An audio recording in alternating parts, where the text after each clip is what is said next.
I'm taking a strap. I'm strapped up. What's happening? What was that about? Let's make the fight happen. We strapped the fuck up. Yes. Ladies and gentlemen, welcome to episode 242 of the SZN Podcast. I'm your boy Kam. I'm your boy Flowz. And as always, guys, you know the drill. Before we kick off the episode, usual housekeeping message, please head over to SZN Podcast and SZN Pod. Those are our Instagram pages and our Twitter pages. Link in the bio on all those pages that will take you to where we're situated at streaming-wise. So if you like audio, you've got the Spotify, Apple Podcast links there. And if you like the visuals, YouTube link is there. And many other links too. So make sure you do that for us, guys. Like, subscribe, leave us a review, all that good stuff. Great. Flowz, here we are again, another week. Hope you've been keeping well. Yeah, I'm good, man. How are you? Yeah, can't complain. Thank God. The agenda for this week. Yeah, we got a few fights to discuss. I think it's only right we start at home because I think those are the main talking points.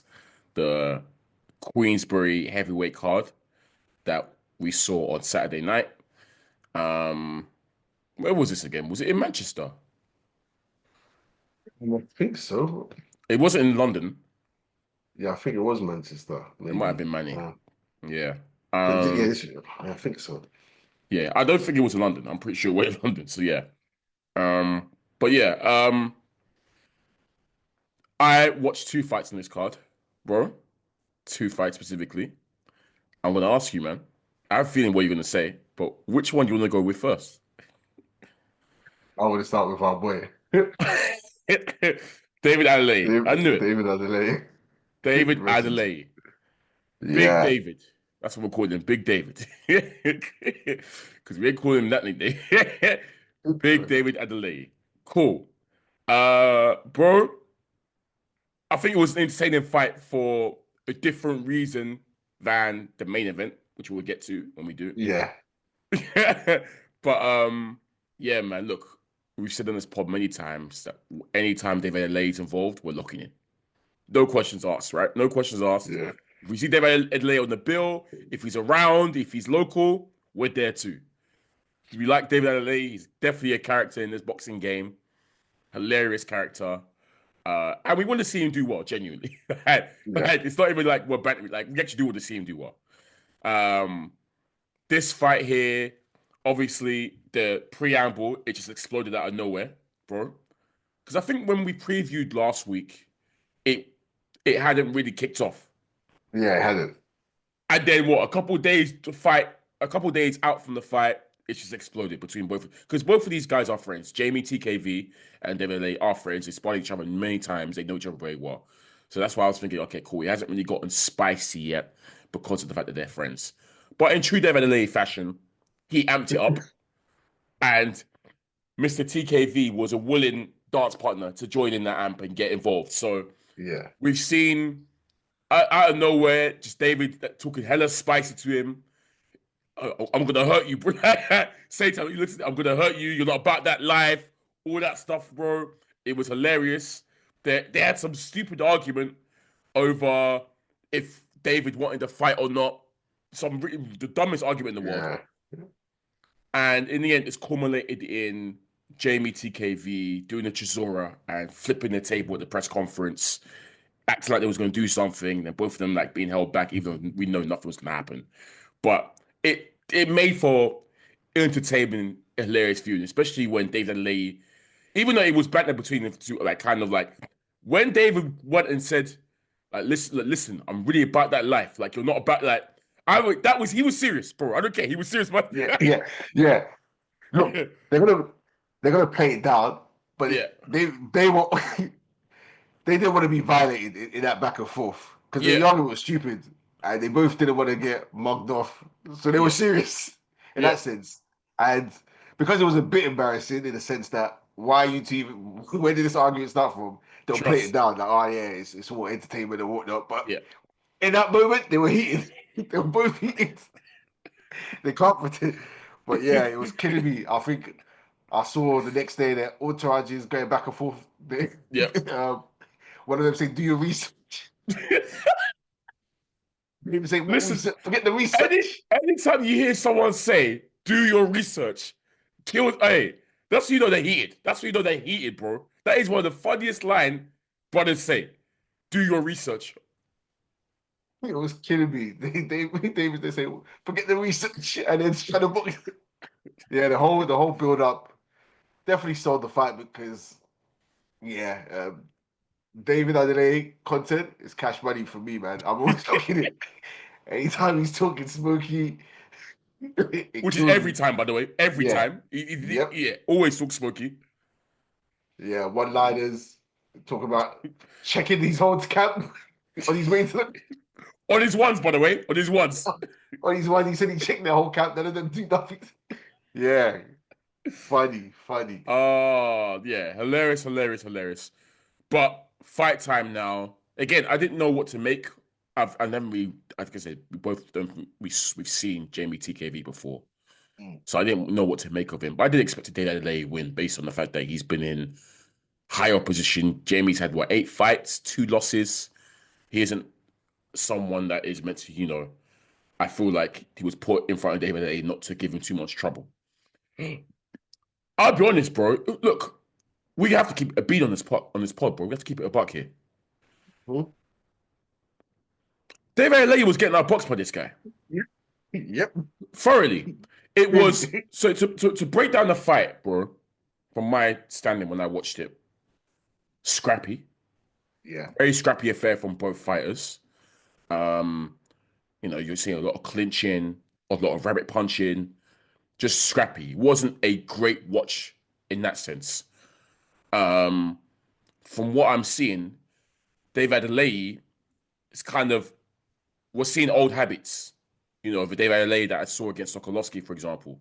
Looking a bit flat-footed, swinging wildly a little bit and not really setting up his work. Whereas I'm seeing Jeamie TKV, who I've never seen before, fight behind the jab. A really nice jab, by the way, as well. Good jab, which was giving David Adeleye trouble. He wasn't really landing anything powerful or of note, but bro, he was landing the cleanest shots to me, and the jabs were better. I mean, he was jabbing better than David Adeleye. So, and I noticed his footwork, which I was hearing Adam Booth say before, who Adam Booth is David Adeleye's coach, talk about how, Jeamie's, slow footwork, poor footwork. It looked good to me on the night, bro. He was in and out with it, with the jab, then stepping out and slipping out, in and out with the footwork. So, bro, to me, even though it wasn't an enjoyable and a great fight to watch, Jeamie TKV to me was winning rounds. And he was outboxing David Adeleye. And it wasn't looking great. I'll be so real for David Adeleye. Up until the moment happened. Yeah. But, yeah. Flowz, what were your thoughts on the fight? Up until the moment happened. I was impressed with what I saw from Jeamie TKV. I like the game plan to a degree. It was very much jab and grab. That's what he was controlling the distance with the whole jab and grab. But he was very with his jab, jabbing to the body, jabbing upstairs, feinting, and I don't mind the feint. He was feinting a lot, and it was making it hard for David Adeleye to go first in that sense, to be first. To be fair, I don't even think he was trying to be first. I think David Adeleye was almost moving like Adrian Broner in there. Trying to be flashy, trying to he almost being a bit silly. Not throwing his hands, but I'll give credit to Jeamie in that sense because he was varying the jab, feinting, going upstairs, then clinching, jab grab, or jab step out, like you say with the footwork. So he was controlling the distance very well off the jab and with the clinching and holding, and then go back to jabbing. So really disrupting anything David Adeleye would have wanted to do. So I was impressed with him. The footwork, like you say, wasn't bad to me. From what I was hearing, I thought it would be much worse than that. He impressed me in that sense. I expected something much worse. What? Okay. I mean, Adelaide, the activity was poor from him. And I think even Jeamie's good work was even you're seeing towards the 5th or whatever. I'm seeing a frustrated Adeleye, to be honest. He's hitting off the bell, that kind of thing. He's clearly getting frustrated. The one where the referee told him to break, I think maybe the third round, the ref told him to Yeah, break twice. yeah, Jamie had his back turned. I think yeah. the ref said Back, stop boxing. back. He Yeah. said stop He boxing. He said didn't stop even say boxing. break. He said He three turned his times. back, and he still hit him. Cracked him to the back. After the ref said stop boxing 3 times. Yeah, And David and cracks him body shot to the back. I was like, this guy, now we cracking up. I was cracking up yeah. because he was So frustrated, is the truth. he's getting frustrated by someone who is up. He's boxing his head off. Let's keep it a beam. And we've seen that many times. It happens, when boxers do get frustrated if they get in our box. And I feel like I'm hearing Adam Booth get a bit irate with him. He's not looking good at that point. Even though he's not in any danger in terms of being hurt and whatnot. To me, on the card, obviously, I'm not too sure what the cards were up until the stoppage, but I'm there thinking he's losing this fight and he's getting outboxed here. He needs to turn the tide. But he's still got time. It's a 12-round fight. British title's on the line. There's still time. We've mentioned the ref flows. We're going to have to talk about it now, I guess. The controversy. This is what David Adeleye is cash money at this point to us. Because we're getting many different things from him, bro. We're getting preamble talk, smoke talk. We're getting going out on his shield. We're getting referee controversy now. Bro, he could be a budding superstar in the making. Who knows? But yeah, let's talk about the controversy, bro, with the stoppage. First, from your eyes, what did you see and how did you view it? I'm gonna take a few steps back because I think I didn't watch the fight live, so I saw the knockout first. And before that, actually, yeah, referee they're clinching. The referee has told him to break twice, I believe. Twice, yeah. And almost as soon as Jeamie TKV lets go or whatever, David Ennis is throwing a punch. They're just still in the clinch almost. And I think the ref, we can't see it from the camera angle, but I think the ref had his hand on Jeamie TKV's hand. He actually taps his gloves and basically moves his glove off him. Basically, that's what he does. Yeah. And look, Jeamie TKV was initiating all these clinches. So yes, that's he was initiating. And actually, the ref was onto him from earlier about the clinching, to be fair. Yeah, that's why I said I want to take it back. But which you can, go on. Yeah. We'll describe it. Anyway, referees tapped him to let go, and David Ennis cracked him with I think a left hook and then a right, and he's gone down and he's not been able to recover. Yeah. Now that's what's happened there. Controversial. But I want to take it back to several points in the fight. Yeah. Once again, Jeamie TKV is initiating all the clinches from round one. Clinching, he's rabbit clinched. The refs told him off for that. Yeah. And in a similar circumstance, I think in round two, refs told him to break, and Jeamie TKV's cracked David for sure. And the referee has reprimanded him, has told him off. Stopped it and told him off, which probably adds to the controversy because we see this in round 6, where David Adeleye drops him through a similar method, and the ref starts counting. No reprimands, no warning for. He almost seems like I looked at the ref's face. He almost seems like, he almost seems like, what can I do? Like I don't know, maybe say you've been doing it all night, or protect yourself all times. I don't know. It seemed like the ref was just like shrugs his shoulders. But I don't know. What did you make of it? Watching it again, like you, I didn't watch it live, so I've seen the highlight, the KO highlight, and my first thought was I harkened back to obviously the famous example Floyd Mayweather Victor Ortiz situation of how kind of it wasn't exactly the same, but the same premise of protecting yourself at all times, right? Similar in a way. Obviously, refs reprimanded Victor Ortiz. They've gone to touch gloves, and then Mayweather just cracked him. Yeah, it wasn't the same, but it's just that sort of same premise that they say all the time: protect yourself at all times, expect the unexpected. So I'm there thinking, boy, that's deep on Jeamie TKV, but you have to protect yourself at all times.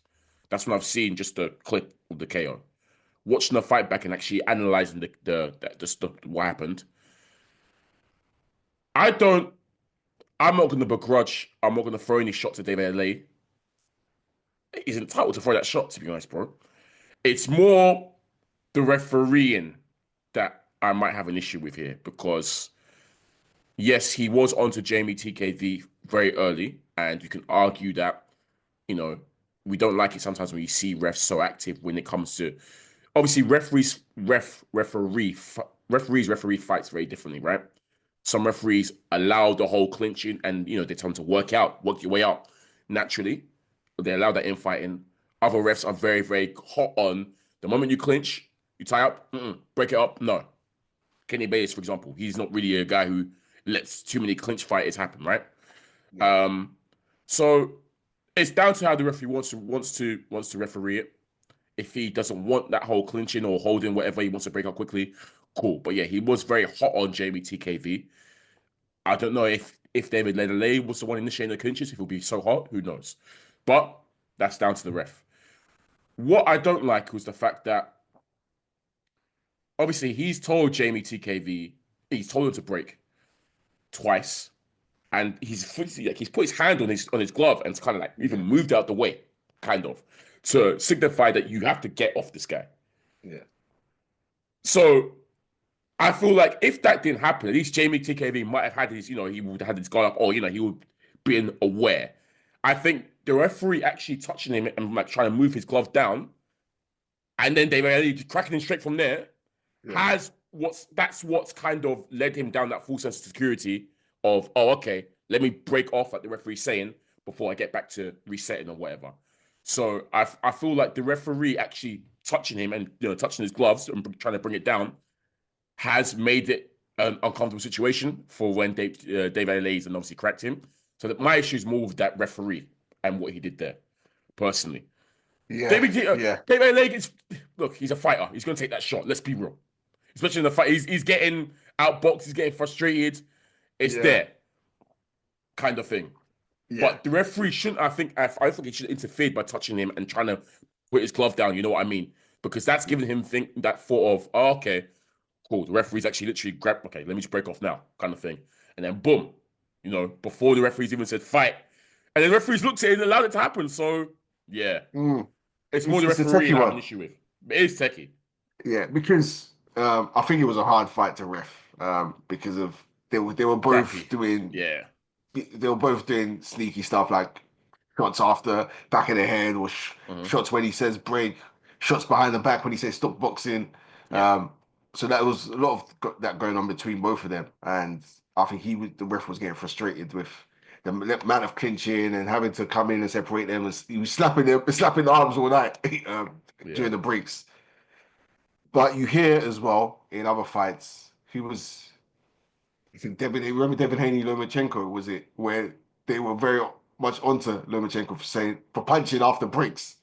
Yeah. I think it was Lomachenko. Yeah. Where break, punch, break, punch. Yeah. That they were drawing him out. Don't do none of that cheating stuff that you do. Yeah. Where the ref says break and you punch. Yeah.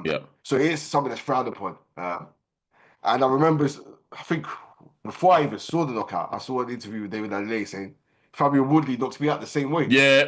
I remember. I saw that. Yeah. But I went back and watched it. The referee didn't say break at all in that. The referee let them work it out. And it was a shove from Woodley that separated him and cracked him twice. Same way, but there was no break and no referee touching. So it is a tough one. I feel that they can be upset, but I don't think it warrants like a rematch or... Actually, probably does warrant a rematch. I was going to say, I think it warrants a rematch. What they also Jamie was winning. So what they're saying, bro, is it should be ruled a no contest. Referee sacked, no contest. I disagree with that. I don't think it warrants a no contest, but I do think it warrants immediate. Yeah. Look, bro, if they didn't hate Dave Adeleye enough before, when I tell you, bro, it's skyrocketed, and this is good for him. This is good for him. Yeah, this is the bag he needs to get into. The villain bag. Bro, simple. Heel turn, accept the heel, behave, just become a heel. This is it, bro. I'm seeing. Yeah, true. He has. He's been playing into it, but yeah. Before the fight, every fight now that Adeleye in, obviously, because he comes on that cocky smoke talk, the comments are always saying, "Oh, he's so confident. He's not even that good."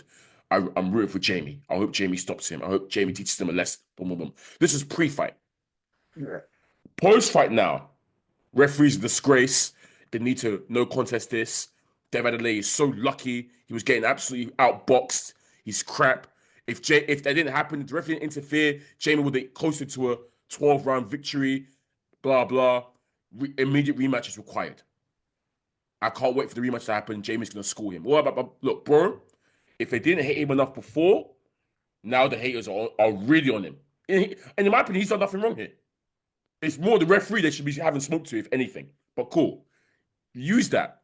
Because they make that immediate rematch. Bro, all the people going to tune in just to hate watch. And that hate watch will be glorious. And knowing David Adeleye, he probably cook him in the second. If they rematch, he probably fry him in the second fight.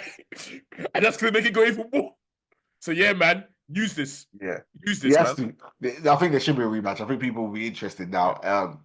And with David Adeleye, the fact that he lost to Woodley and he went deeper into the Villa bag and deeper into the smoke talk makes it funnier because people thought that would humble him. It didn't. He led right into it. So I think, it warrants a rematch. I don't think it warrants the ref being sacked. I don't think it warrants a no contest. I saw Ben Shalom shout this a disgrace. But the problem is, Jeamie TKV done the same thing in the fight. Yes, he got warned, but he got what he dished out. He was the one who done the first rabbit punch. He was the one initiating the clinches.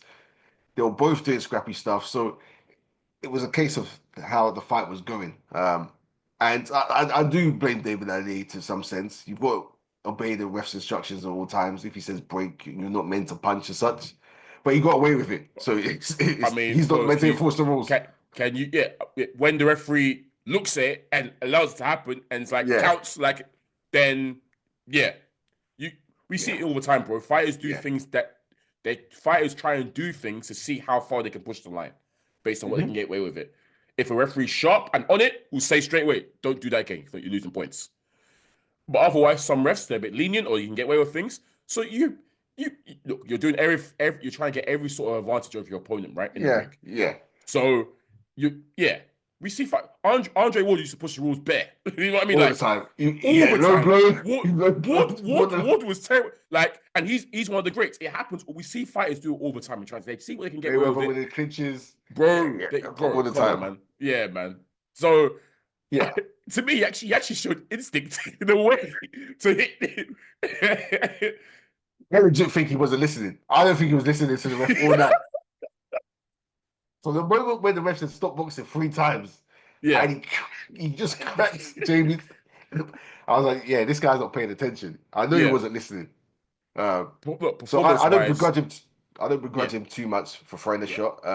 But at the same time, I don't really begrudge the ref too much because once again, protect yourself at all times. It was a scrappy fight to ref. He could have done. He could have done things better, but not grab his arm, or if you're going to break, come in between them and separate them. If you're going to do that, so he could have refed it better. But I don't think he should be sacked. Run it back. It's as simple as that. I mean, performance-wise, though, bro, it wasn't the best from David. He has to fix up there. Obviously, the last fight wasn't really a fight. He got the guy out there in 1 round. The Ward fight is probably the best we've seen him box. He lost to a guy who was better than him, but there's still a lot of work to be done. He's still very, very raw, David Adeleye. There's still a lot of work to be done. But yes, I want the rematch because, why not now? Yeah, they've got something there between both of them, so why not? It was so post-fight, obviously, when they were next to each other, like the way Adeleye was just little broing him, like, yeah, man, happened to me against Wardley. He's got a future. Stick around, G. You know when the Euro, when it was Lukaku, Portugal versus Belgium, and Belgium knocked out Portugal. Lukaku's there hugging Ronaldo, talking to him in his ear like he's big bro. That's what it was given. That's what it was given to me. So funny. Oh man. So Adelaye's hilarious, man. Such a character. But rematch that, man. I want that rematch. I'm locked in there. I think that's fair. And we know the pre-fight build-up is gonna go crazy. So I'll be there. I'll be there for sure. Yeah, word. I'll be there 100%. Cool. Sticking with the heavyweights, bro. Let's move on to the main event. Another exciting, entertaining fight for different reasons, bro. Joyce, Hrgovic, bro.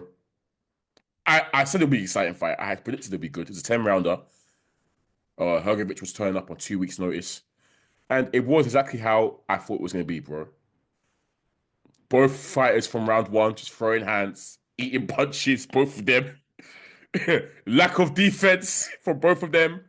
Tired legs, heavy hands. Yeah, man. Typical heavyweights. Bro, you would not have thought that watching those two fight on Saturday, bro, that you have a silver medalist and a bronze medalist in the Olympics.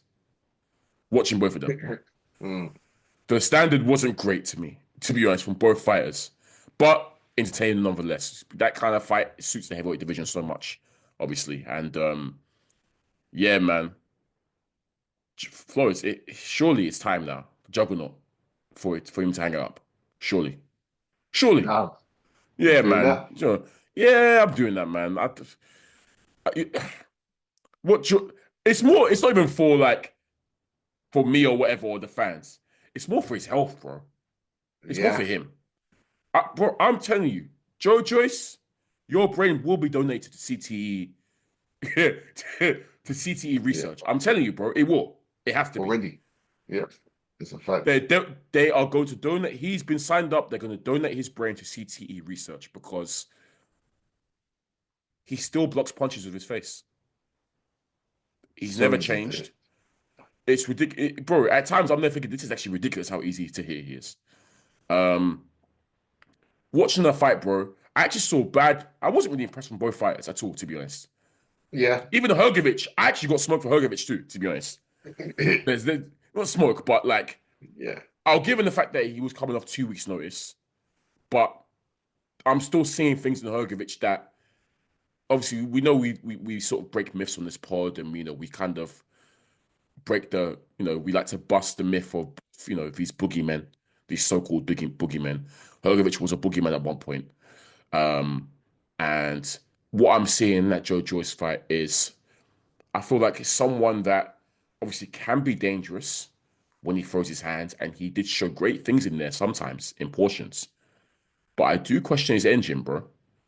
We saw against Dubois, he wilted, he faded, and Dubois came on strong and got the win.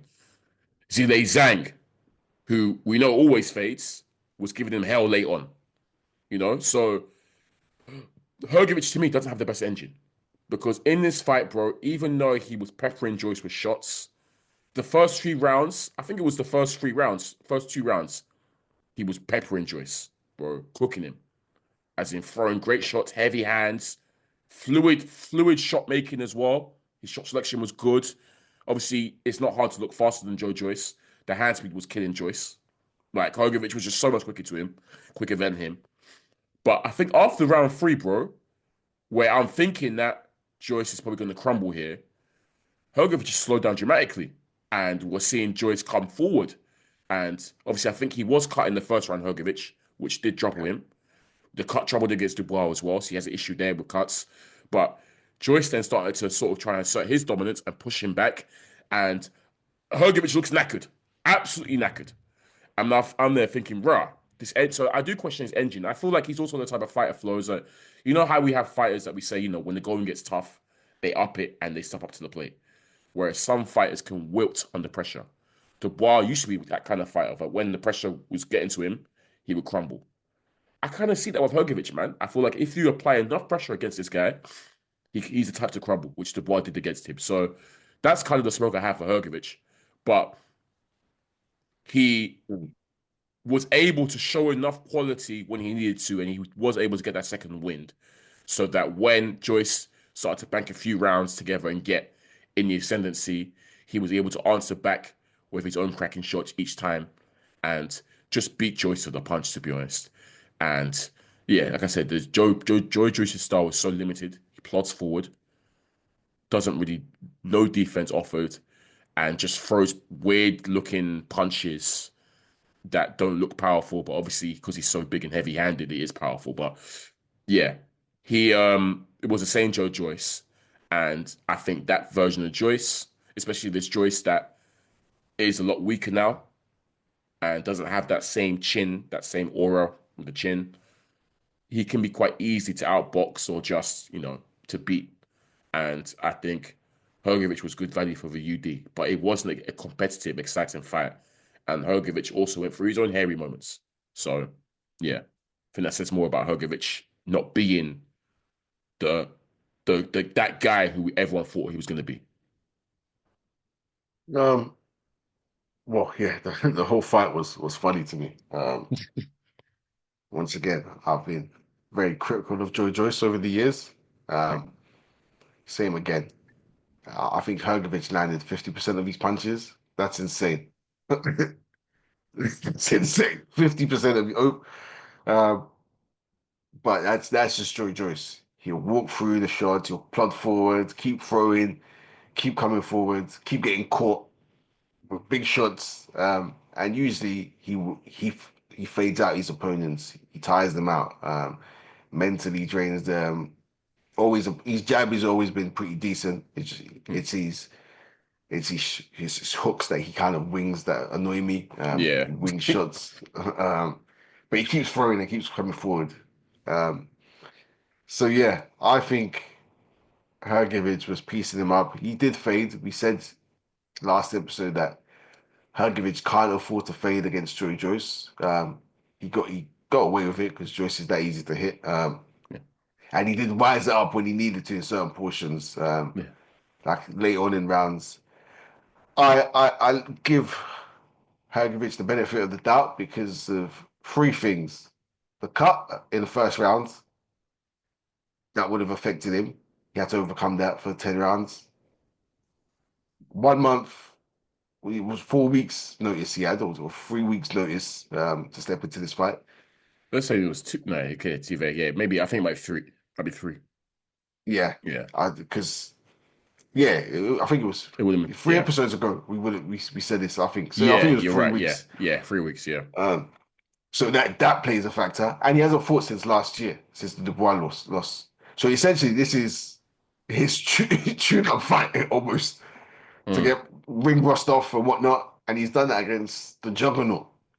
Like you say, we saw him fade against Dubois. We highlighted that last episode. Faded badly, had a cut in that. Dubois was on smoke that fight, getting caught but coming forward and swinging faster than Joyce does. So that was a scary prospect. We've seen him struggle against Zhang. Luckily, Zhang got more exhausted than he did. And he was able to, because he got dropped to the first round, didn't he? Against Zhang, or first or second. A lot of people, I think it might have been second. And he got lucky with the scoring. I mean, a lot of people felt that he lost that fight, but he got fortunate that one for sure. He got lucky. A lot of people felt he didn't do enough to get the fight back because he lost those early rounds. Zhang, unluckily for him, has the worst engine in the heavyweight division. The worst, yeah. So you can start to question things, but offensively, he still puts his paws on people, Hrgovic. He does. For sure. Yeah, he does, for sure. Put some bitches together, right?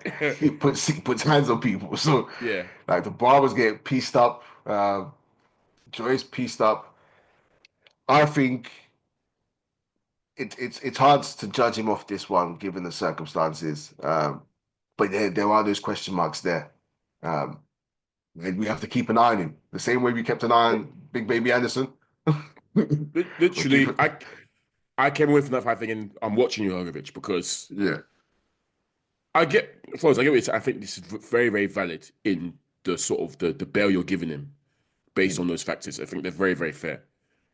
I just feel like with this version of Joyce, 3-week camp aside, you should be separating yourself, in my opinion, and showing, I think, just a level above. And it was too often in that fight where he got dragged into a bit of a slop war with Joyce, in the mud with Joyce. And as you said, there will be moments where he will show, especially late on, as you said, but he will show his class. And Joyce is coming to him and he's spinning him round and cracking him with great shots and stepping out of there. And it's like, okay, cool, that's it. But too often in that fight, it was like too much tit for tat with a guy that, as you said, bro, is very easy to hit, very predictable in how very predictable in his offense, doesn't have great footwork. I expect kind of you to be almost dancing rings around him a little bit. And yeah, I didn't get that. But he was ready for the win. Like, I'm not gonna say the decision was whatever. It was a close, competitive fight. But yeah, I thought he could wash him a bit more. Maybe I'm being extra critical, I don't know, but that's what I thought he should be doing. But regardless, bro, he got the win. So yeah. But I'm watching him. I'm definitely got my eyes on him. We'll see if he keeps active. We'll start to see if that played a factor. Yeah, for sure. Yeah, well, we'll see. We'll see. Going forward, obviously, it was billed as a serious, obviously, crossroads fight between both guys. Hrgovic obviously trying to get his career back on track after the Dubois loss. He's now catapulted himself into maybe, obviously, fighting one of the bigger names again. Look, man, like I said, Joyce, it's just for his health. I feel like he should end his career. It's done. Good run, but yeah, man. Look, we're literally seeing this guy in interviews shut down. I'm not even joking, bro. Like, we're seeing him. We've more than once, by the way, shut down completely. So, and even before he turned pro, he was he was a bit slow. Slow. Slow. But it's 100% gotten worse. It's 100% gotten worse, bro. So for his health, there's nothing left to prove, man. It is what it is. Just call it a day. I'm not interested to see Joyce fight anymore. I'll be so real. Back in the day, I was shopping for Deontay Wilder Joyce fight. I didn't want to see that no more. So nah, it's okay. It's okay. Just always dropping. Look, there's still fights out there for him. There are still fights out there for him. The British fight, fight can still happen. What did we say last episode? We said that everyone should be looking at Joyce as potential food. Okoli and them, Wardley, all of them, all the British lot who think they're going to do something, they should be gunning for Joyce and get his name on their resume. It's as simple as that. Get him as someone they beat because he's beatable. He's hittable, so he's beatable. It's as simple as that. And with the chin... 50% headshots. Like, bro, headshots. Derek Chisora dropping you and losing to Derek Chisora. All these David Adeleye, Wardley, all them man should be looking to Joyce. Obviously, Wardley's got a fight lined up. Even Dylan White on his return, Joyce is there for him. So there's fights out there for him, but like you say, his head is fried. Brother, cooked. Brother, It's going to get to the point where he's going to say, "Sorry, what was the question?" That kind of thing, or making up words. And we talk about it now, bro. But we see obviously with other boxers and all the boxers and stuff. It's not. It's really not nice. It's awful. It's really not nice at all to see. So just for his health reasons, I don't think he should continue. But obviously I'm not the man, so that's down to him. But Hrgovic back on the winning trail. He marches on. Cool. Let's just to touch upon as well, bro. There were some other good wins. I guess we could quickly round up the rest of the weekend's action. I saw that Janibek was successful against the Congolese French heavyweight. I caught the highlights of that one. The guy killed me, actually. His opponent. He turned up to the I don't know if you saw his attire when he came into the ring. He was wearing like a, the Saiyan in Dragon Ball Z, the Saiyan armor. Oh, he was looking there. The guy was brave, game for sure, aggressive. Yeah. But Janibek showed his class in there and got him out there in, I think, the 5th or 6th round. It's so funny now. I talked about how Janibek has got one of the most entertaining Twitters currently for an active boxer. I don't know if you saw the Canelo call out. Well, on Twitter, obviously he's been trying to call out the other champions in his weight class and excusing them of ducking him. They haven't been able to unify in that weight class. So now, obviously, he's set his eyes on Canelo. He said Canelo obviously something along the lines of, you think you're the king of the middleweights. Let's have a super fight and decide who's the best middleweight. So hey, we're in 2025, bro, and people are still in that Canelo lottery. All roads lead to Canelo. Yep. Controlling 4 divisions. I remember you said he's controlling like 3 or 4 divisions at the same time. Yeah. Light heavyweight, super middleweight, and welterweight. Yep. Oh, hilarious. Also saw I couldn't find Callum Johnson. I don't think the fight happened, bro. Because But yeah. it didn't happen. I don't think I looked nothing on BoxRec, nothing on Wikipedia, nothing on Google about it. I don't think the fight went down. Who was meant to fight again? Goulamirian.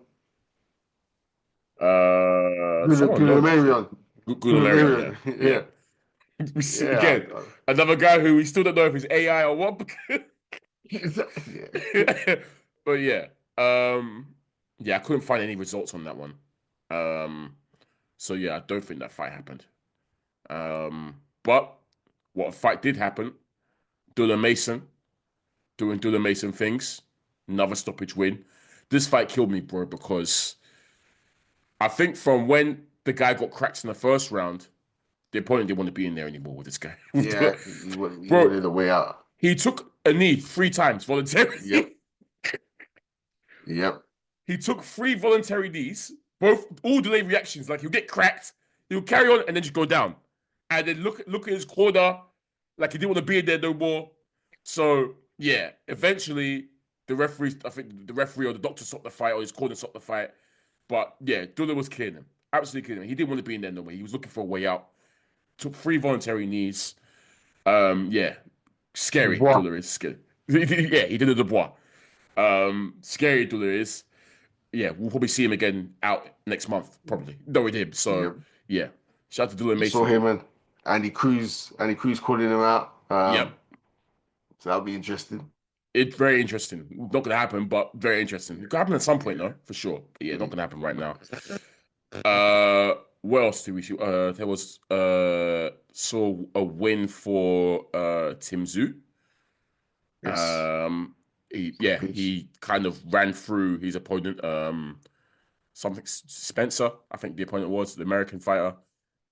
Fight started off a bit tentatively.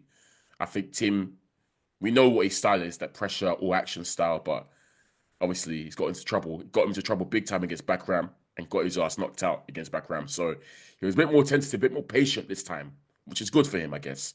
But once he sort of smelt blood, bro, and started, knowing that this guy's food, he kind of completely overwhelmed his opponent and destroyed him. And yeah, that guy wasn't the level really to be in there with someone like Tim Tszyu. So yeah, nice win for Tim. And that's him back on that sort of comeback trail now at 154. I swear there was another fight that I'm missing. What was that? Torres won the main event. Torres won the main event. No, I think that's it then. I think it was a top ranked card and a Tim Tszyu. I think that's it. Yeah. It was 2 top ranked. It was Janibek's card and a Torres card. Yeah. Okay, cool. Yeah. Yeah. But yeah, Flowz, sticking with America. Let's head over to Matchroom USA. It's Boots fight week. You know how it is, bro. But this time, obviously, Boots got a lot of corn for the whole Virgil Ortiz Jr. debacle, the fight that never happened. But then he turned that into a nice W, and announcing that he was unifying against Stanionis at 154, who has the WBA, I think, 154 belt. And we probably regard Stanionis as probably the best out of the other champions. This is a great fight, bro. When it was announced, I was super happy. Happy for Stanionis because we've known Stanionis for a long time at this point, and he's had quite a lot of issues in fights that were agreed, but then the opponent fell through or whatnot. Yeah. Remember, he actually was out for 2 years, not due to him, but due to the fact that I think a few of his fight dates got cancelled. Yeah. Yeah. So happy for Stanionis. It's a great fight, bro. Obviously, you know who we're rocking with. We're rocking with Boots. I think Boots will win. But this should be the stiffest test today, to be honest, bro. Stanionis is good. I like Stanionis a lot. He's I like him into a bit of a raging bull. Strong, aggressive, comes forward, pressure kind of fighter, which, you're saying that stylistically probably fits into and plays right into Boots' handbook. Because Boots is a jack of all trades to me, bro. He can do it. He can pressure if he wants to. He can fight on the back foot. But he can counter punch, as we know. So that could work in his favor. But I think Stanionis just does it to, I guess, a high level. So he's very, very strong, very quick, very aggressive. And no doubt he's not going to come in with that fear factor that some people might have facing the boots. I think he's a proud champion. He backs himself. He feels like he's the guy that's going to upset that superstar apple cart, so to speak. So, yeah, to me, Foz, it's a very intriguing fight and a fight that, I'm looking forward to based on the fact that it's an opponent that I rate in Stanionis. I think the inactivity may not help him. Obviously, at PBC, it's not his fault. Like I said, the couple fights that fell through, and then we last saw him out last year. But before 24, his last fight. So yeah, 2022. Then he didn't have a fight for 2 years. Then fought again in 2024, which was last year, obviously, and that's it. So yeah, it's been inactive on those sides, and a lot of it wasn't just the cancellations or something. He was actually in position to fight for. He eventually got elevated to WBA because he was regular champion, but he was due to fight. He was mandatory for like Crawford or whatever, or Spence or whatever. I think it might have been Spence. He was mandatory for ages, and it just never went down. Obviously, due to Spence's situations, accidents, and then the Crawford fights and whatnot, and eventually they just elevated him. Or I think. But all these Bridge got elevated too. They all got elevated. Yeah, they all got elevated. Don't forget that division was held up massively by Spence and Crawford, to be honest. Yeah. So it was. Yeah. Look, but it's gonna be a great fight. What do you think? Yeah, great fight. It's definitely gonna be Boots' toughest test, I think. Should be. I don't think Boots is gonna get any credit for winning this one. As in, do you think? What from the casuals or the boxers? Because a lot of the boxing I've seen are happy with this fight. They're very, they're happy. But I think there's a Boots hate train in a minute. Interesting. There's a Boots hate train because what was it they criticized him for? And they seem to criticize him in all these last few fights. He didn't stop them, or he got hit. He got hit way too often. Yeah. He's not that good. And I think off the back of this one, where it's a sterner test, and I don't think Stanionis is as known as he should be, almost. No, he's not. He's not. So it's going to be a case of, this guy gave Boots trouble, or something like that. Okay. Unless Boots goes out there and washes him. Yeah. And even if he washes him, they'll probably say then, look, he's up against bumps or whatever. Yeah. Yeah. So I don't know if there's much Boots can do to get the credit he deserves. I think he needs big names, really. But I think it should be a good fight. Well, unfortunately, there's no more big names left at welterweight. Yep. If we're keeping it a buck, the other champions, Mario Barrios and Brian Norman Jr. aren't so well. Barrios is probably known the most because he fought Tank. But really and truly, he's not a major name. All the names that they've all moved up to 154, and we know Boots is going to go to 154. We know all roads to him lead to 154, but he's set on unifying and becoming undisputed first before he moves up. I've said it before. I don't think he needs to become undisputed. I think unify once maybe and then bounce, because I too want him to fight the bigger names. I think it adds. So that 154 division is gonna be tasty. We know it adds. It's already spicy. So but he's set on doing that. Fair play if he wants to do that his way. Cool. Yeah. I don't mind undisputed. I think it's a good accolade to have once you retire to say you were undisputed. It's larger now, but a few years ago there weren't too many who were claiming the undisputed in the full belt era. So I don't mind it as an accolade. It's good company to be in. I remember now why people were getting onto him even more. Because of the Virgil Ortiz. It's the Virgil Ortiz thing. That was what they said he ducked. Yeah. Ducked soup. That was a damn day for him. It was even before that, him heavy. Yeah. Which is why I was super happy when they announced this fight, because it's like, okay, cool. Yeah. Yeah. Mm-hmm. Yeah. They keep getting onto him for what he's claiming, what his dad's claiming, and then they're almost doing the opposite. So the hate train's at its peak right now. So anyway, let's see. We're big fans of Boots. We know what he can do. And I think he'll win this one. And yes. Look, do the undisputed thing quickly, then move up if that's what you want to do. Yeah. If that's the case. Do it quickly. Yeah. Get out of the way and then go up. Yeah. And both Fridays was Boots clearly, but look, it's turn test and Stanionis can upset. He's good enough to upset. I just don't think he will. I hope he doesn't. But yeah, either way, I just think maybe his style might play into just what Boots has got in his arsenal, in that counter punching sort of, you pressure me, I'm gonna crack you or something mean. And like I said, the beauty of Boots is that he's a great boxer, but also carries awesome power and size at the weight class as well. So that kind of leads things into his favor. And we've said before about the hitting thing, bro, right? That I feel like against certain opponents who knows he can't crack or who knows they can't crack, he gets very lax defensively. And also, Boots can be, at times, he's a KO hunter because he promises KOs all the time. All the time. For example, against Karen, who he fought twice. Obviously, the first time Karen was running, kind of thing, and he wasn't able to get him out of there, so it was a disappointing performance. So he's like, okay, cool, I really need to knock you out this time. So he was hunting it, and when he hunts it, obviously, when most people hunt KOs, they get a bit sloppy. But also, there are times where I've seen Boots be very more disciplined defensively against maybe someone who is a bit well known or has more power.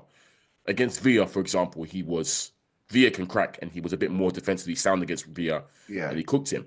So I like to think that if Stanionis gets that respect, he would be a bit more lax. He'd be a bit more defensively disciplined, and maybe not get hit as much. But we'll see. We'll see how Stanionis decides to play it and how Boots decides to play it. But it definitely is a good fight, and even though the Virgil disappointment happened, I think this is a good bounce back, if you know what I mean, in terms of absolutely, a good recovery. Look, I'm unifying my division. Against a good opponent, not a really good opponent. So I'm just thinking that it's crazy to think that at 147, the biggest name outside the Boots is probably Conor Ben.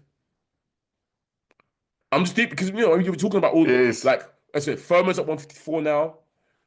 Danny Garcia, I swear, is pretty much retired. I'm pretty sure, and he moved up anyways. Like, there isn't anyone like it probably is Conor Ben, which is pretty sad. Biggest name, but he's not the best opponent. Stanionis. No, not. Yeah, so yes, the best opponent for sure. But if we're talking about biggest name, it's Conor Ben. It's Conor Ben outside the Boots, which is pretty mad. We know Ben ain't serious anyway. I've personally got to Ben. Sorry, actually, tell a lie, bro. Devin Hayes at 154 now. 147 now, and so is Ryan Garcia. Oh. Are they next fighting to 147? Who they fighting? I think so. I think, So Hayes facing JCR, and Ryan Garcia is facing Rollies. I think they're both at Rollies. Yeah. I think they're both at 147. Both those fights. Yeah, they should stay away from Boots regardless. I'm screaming. Bro, Haney's been talking like he wants to run to Boots. Wait till Boots moves up, and then you guys. I'm screaming. So hey, if those guys are there now, those are names. Those are names. So, Boots is. Say it again. Boots is big for that weight. It's as simple as that. He's a weight. Yep, another weight bully. Yep. Big for that weight. He could touch 160 if needs be. 100%. 100%. Yeah. So them men are small compared to him. I'm screaming, little boys. That's a fact. We'll see. We'll see. We'll see. We'll see. That's it, bro. That's it for this week. I think we can leave it there. But another very entertaining week of boxing. Ray Ford's on the undercard. Is he? Yes. Not? Yes. Actually, I've got the undercard up here. Let me just double check. He is. I think he's co-main event.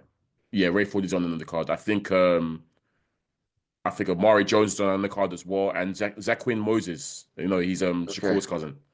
Yeah. He's also on the undercard as well. So, a few of Matchroom's new hopefuls are there. Ray Ford is fighting for one of the minor belts. He's also on the sort of the trail back.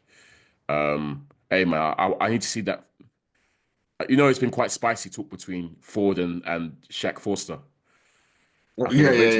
Eventually, them two need to lock in because they're both going at it. So I believe that one still. Yeah.